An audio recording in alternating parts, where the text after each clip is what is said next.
Hello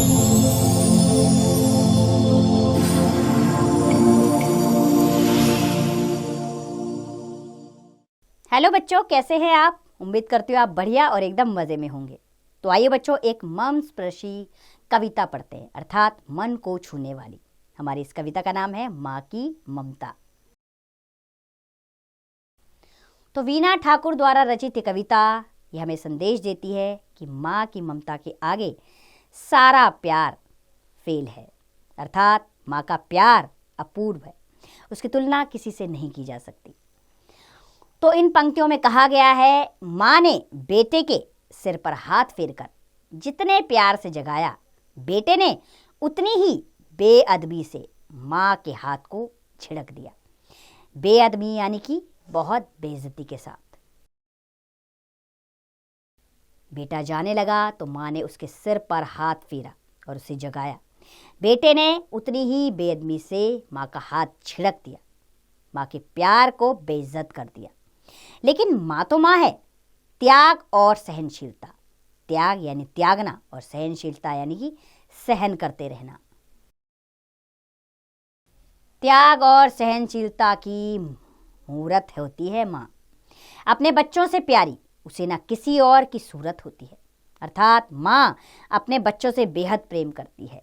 उसका बच्चा जैसा भी है, लेकिन सबसे प्यारा दुनिया में बच्चा उसका ही होता है। कितना भी अपमान यानी कि बुरी बातें,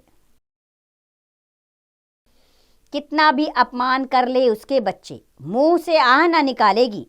बच्चे चाहे उसके सीने पर चाकू भी रखे तब भी दुआ ही निकालेगी। अर्थात बच्चे उसका चाहे कितना भी अपमान करे, वो अपने मुंह से ज़रा आवाज़ नहीं करेगी। चाहे बच्चे उसके सीने पर चाकू भी रखे, लेकिन हमेशा उसके मुंह से अपने बच्चों के लिए दुआ ही निकलेगी। क्योंकि माँ की ममता का तो कोई छोर नहीं होता। अपने बच्चों से प्यारा उसे संसार में कोई और नहीं होता। ममता का छोर माँ से ज़्यादा कहीं नहीं दिखता है। माँ की ममता का छोर लगाया ही नहीं जा सकता, क्योंकि माँ को सबसे ज़्यादा प्यारे संसार में अपने बच्चे ही होते हैं। स्वयं भूखी रहेगी, अपने हिस्से का खाना भी उसे खिलाएगी। यही है माता की कहानी, जिसे हर पीढ़ी गुनगुनाएगी। माँ स्वयं भूखी रह लेगी, लेकिन अपने हिस्से का खाना वो अपने बच्चे को खिलाएगी। ये कहानी हर माँ की है, जिसे हर पीढ़ी गुनगुनाएगी। तो वीणा ठाकुर इस कविता के माध्यम से हमें यह समझा रही है कि माँ का प्यार असीम है।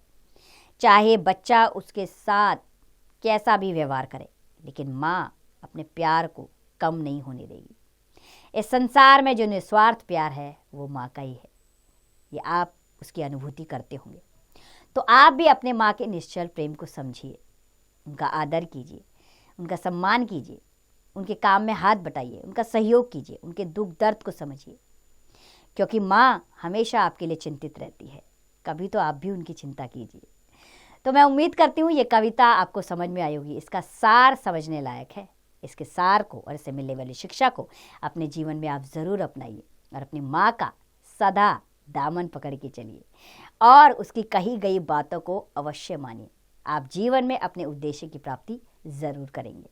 अब इस कविता का अभ्यास कार्य आप स्वयं कीजिए।